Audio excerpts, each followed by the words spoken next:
Hello everyone. पिछले video में अपने नेशनल टेस्ट अभ्यास ऐप का ऑर्गेनिक का फर्स्ट पेपर डिस्कस किया था और आज अपन सेकंड पेपर डिस्कस करने वाले हैं।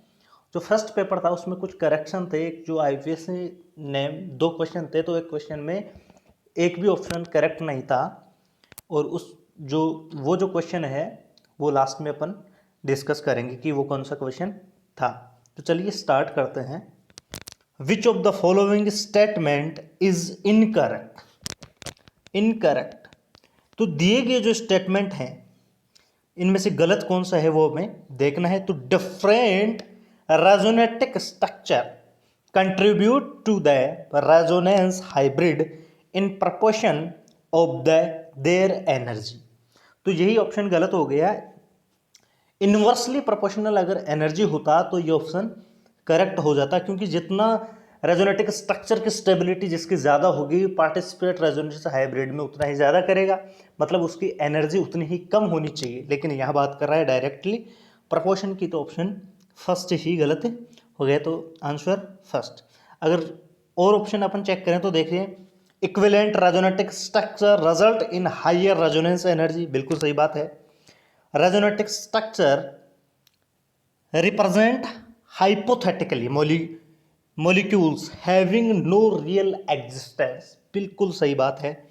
रेजोनेटिक structure are less stable than the resonance hybrid, ये भी बिल्कुल करेक्ट बात है। तो फर्स्ट ऑप्शन इसका आंसर हो जाएगा। Next question, the alkene C6H10 molecular formula given है, प्रोड्यूसिंग, ये एक एल्डिहाइड बन रहा है ओजोनोलाइसिस के थ्रू। तो इस क्वेश्चन को करने के 3 तरीके आपके पास हो सकते हैं। पहला तो आप इस मॉलिक्यूलर फॉर्मूले से डी फाइंड आउट करो, फिर डिफरेंट स्ट्रक्चर के बारे में सोचो और फिर उसका ओजोनोलाइसिस करो। दूसरा जो मेथड है वो हो सकता है जो गिवन जो ऑप्शन है उनका आप ओजोनोलाइसिस करवाओ, जिस भी ऑप्शन से ये प्रोडक्ट आपको मिलेगा वो इसका आंसर होगा। थर्ड जो मेथड है वो है रिट्रो ओजोनोलाइसिस।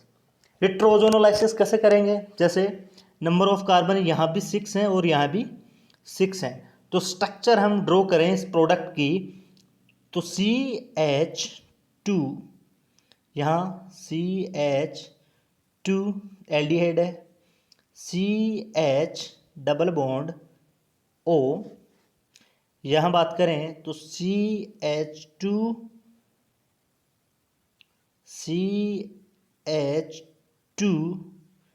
और यहाँ C डबल बॉन्ड O और H। जब ओजोनोलाइसिस अपन करते हैं तो क्या करते हैं, डबल बॉन्ड को ब्रेक करते हैं, ऑक्सीजन जोड़ते हैं। यहाँ क्या करना है, ऑक्सीजन को रिमूव करना है और डबल बॉन्ड का फॉर्मेशन करना है। तो ऑक्सीजन जो है यहाँ से अपन रिमूव करेंगे और यहाँ पर डबल बॉन्ड लगा देंगे। तो ये जो स्ट्रक्चर बनी ये जो है वो साइक्लोहेक्सिन, एक डबल बॉन्ड है, साइक्लोहेक्सिन हमें मिल रही है। तो ऑप्शन सी करेक्ट हो गया। Next question, consider there following diazonium ion, the order of reactivity toward diazo coupling with phenol in the presence of dilute NaOH। तो रिएक्टिविटी की बात कर रहा है तो स्टेबिलिटी जिसके कम होगी वो रिएक्टिव ज़्यादा होगा। तो स्टेबिलिटी का ऑर्डर देख लेते हैं, उसका उल्टा अपन क्या कर देंगे, इनकी रिएक्टिविटी का ऑर्डर देख लेंगे। तो यहाँ देखिए, यहाँ जो है +M ग्रुप है, यहाँ भी +M है, यहाँ -M है और यहाँ +H ग्रुप है। अगर -M ग्रुप है मतलब इलेक्ट्रॉनों को अपनी और ले रहा है, यहाँ इलेक्ट्रॉनों की क्या हो रही है, कमी हो रही है, पॉजिटिव चार्ज क्या हो रहा है, बढ़ रहा है, स्टेबिलिटी बढ़ रही है, मतलब रिएक्टिव ज़्यादा है। तो सेकंड वाला सबसे ज़्यादा रिएक्टिव होगा। 2 ऑप्शन कैंसिल हो गए, या तो ये होगा या आंसर ये होने वाला है। ऑप्शन देखते हैं फोर्थ में +H है, इनमें +M इफेक्ट है, तो +M कम इफेक्टिव है, मतलब इलेक्ट्रॉनों को कम धकेलेगा। कम धकेलने के बजाय यहाँ पॉजिटिव चार्ज कम होगा, मतलब रिएक्टिव ये ज़्यादा रहेगा तो सेकंड के बाद फोर्थ जो है वो ज़्यादा रिएक्टिव होगा। अब देखते हैं फर्स्ट और थर्ड में। प्लस एम जिसका ज़्यादा होगा, प्लस एम जिसका ज़्यादा होगा वो क्या होगा, ज़्यादा रिएक्टिव होगा। प्लस एम किसका ज़्यादा है, थर्ड में रिएक्टिविटी क्या हो जाएगी, कम हो जाएगी, और सबसे कम जो रिएक्टिव होगा वो फर्स्ट होने वाला है। तो ऑप्शन बी करेक्ट होगा। Next, cyclohexene on ozonolysis followed by reaction with zinc dust reductive ozonolysis है, and water give compound E and compound E on further treatment with aqueous KOH yield compound F, then compound F is F compound कौन सा है वो हमें देखना है। तो जो सबसे पहले साइक्लोहेक्सेन का ओजोनोलाइसिस करेंगे तो कुछ इस तरीके का कंपाउंड हमें जो मिलता है, एल्डिहाइड रिडक्टिव है और एक्वस KOH से OH माइनस जब अटैक करता है तो कुछ इस तरह का कंपाउंड हमें मिलता है, CHOOH। ये कंपाउंड अनस्टेबल होने पर रूम टेम्परेचर गिवन नहीं भी दिया होता तो रूम टेम्परेचर भी यहाँ से क्या हो H और यहाँ से OH remove, water molecule remove हो जाता है और यहाँ पर डबल बॉन्ड का फॉर्मेशन हो जाता है। तो ऐसा ऑप्शन एक ही है, first option. Next, which of the following has the lowest boiling point, paranitrophenol, metanitrophenol और ऑर्थोनाइट्रोफिनॉल। तो देखिए मेटा और पैरा जो नाइट्रोफिनॉल होते हैं उनमें इंट्रामोलिक्यूलर हाइड्रोजन बॉन्डिंग होगी और यहाँ जो होगी वहाँ इंट्रामोलिक्यूलर हाइड्रोजन बॉन्डिंग होगी। तो सबसे लोवेस्ट जो बॉइलिंग पॉइंट आता है वो orthonitrophenol. Next, the IUPAC name of the compound, IUPAC name बताएं तो नंबरिंग होगी वो इस साइड से होगी 1 2 3 4 5 एंड 6। तो देखिए क्या है यहाँ 3 कीटो है तो दो ऑप्शन तो वैसे इकट्ठ हो गए, 3 कीटो। यहाँ 4 इन आने वाला है, 4 इन एक ही ऑप्शन में है तो नंबर फर्स्ट यहाँ आंसर होने वाला है। Next, the most suitable method of separation of 1:1 mixture of ortho and paranitrophenol is sublimation, chromatography तो वो देखते ही हट रहा है, क्रिस्टलाइजेशन ये भी नहीं होगा, स्टीम डिस्टिलेशन भाप या आसवन ये होने वाला है। यहाँ एक जगह इंट्रामोलिक्यूलर हाइड्रोजन बॉन्डिंग वही यहाँ मेथड काम करने वाला है। Next, the final product formed when methyl amine is treat with NaNO2 and HCl followed by hydrolysis। तो मिथाइल एमीन CH3NH2 जब NaNO2 प्लस HCl तो जो बनता है वो डाइएजो कंपाउंड बनता है CH3 N2Cl पॉजिटिव, फिर हाइड्रोलिसिस जब अपन करते हैं H3O पॉजिटिव तो यहाँ पर एल्कोहल हमें मिलता है मिथाइल एल्कोहल। तो methyl alcohol option C correct हो गया।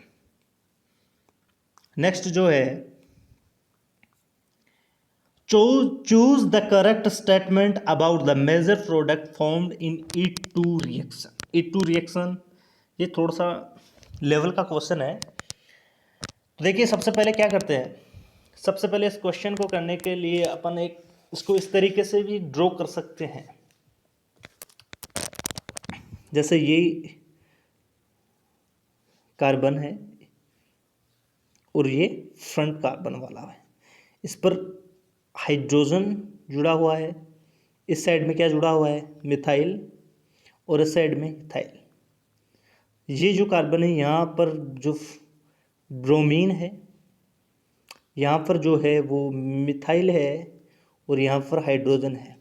अब इसे हम 180 पर रोटेट कर सकते हैं जिससे कॉन्फ़िगरेशन पर कोई प्रभाव नहीं पड़ता। स्टगर्ड कन्फर्मेशन कि वो ज़्यादा स्टेबल है, तो जब 180 पर करेंगे तो ये जो H होगा, ये H कहाँ जाएगा, यहाँ आने वाला है, H यहाँ जाएगा, ठीक है, और Br यहाँ। जब बेस आएगा वो यहाँ अटैक करेगा तो यहाँ से Br बाहर निकल जाएगा और जो प्रोडक्ट फाइनली जो मिलता है वो C डबल बॉन्ड C, यहाँ H, यहाँ पर मिथाइल, यहाँ पर मिथाइल और यहाँ पर इथाइल। तो ये जो कंपाउंड मिलता है वो ट्रांस वाला मिलता है। तो 1 2 3 4 एंड 5 मिलने वाला है, तो दिस मेजर प्रोडक्ट ट्रांस वाला हमें मिलने वाला है, तो बी ऑप्शन करेक्ट। नेक्स्ट जो है the process of separation of racemic modification into D and L enantiomer is called as enantiomer resolution उसे बोलते हैं। तो ऑप्शन फर्स्ट जो होगा वो करेक्ट होने वाला है। Bakelite and polythene are considered as an example of. तो बेकेलाइट जो होता है वो थर्मोसेटिंग पॉलीमर्स, थर्मोसेटिंग जो जिसे रीयूज नहीं किया जा सकता, और पॉलीथीन को रीयूज किया जा सकता है। तो पॉलीथीन थर्मोप्लास्टिक है और बेकेलाइट जो है वो थर्मोसेटिंग पॉलीमर है। तो ऑप्शन जो होगा वो डी करेक्ट होने वाला है। Photochemical smog consist of excessive amount of X in addition to aldehyde ketone peroxy acetyl nitrile. तो फोटोकेमिकल स्मोक होता है, उसमें अमाउंट जो ज़्यादा होती है वो O3 की होती है, ओजोन की मिलती है हमें। Next, among the following the narrow spectrum antibiotic, ये तो डायरेक्ट एनसीईआरटी का ही क्वेश्चन है। ये जो नैरो स्पेक्ट्रम होती हैं, जो पर्टिकुलर बैक्टीरिया पर अपना इफेक्ट जो है वो दिखाती हैं, उसे नैरो स्पेक्ट्रम एंटीबायोटिक होती हैं, वो है पेनिसिलिन जी। नेक्स्ट जो क्वेश्चन है which reaction is suitable for preparing alpha chloroacetic acid.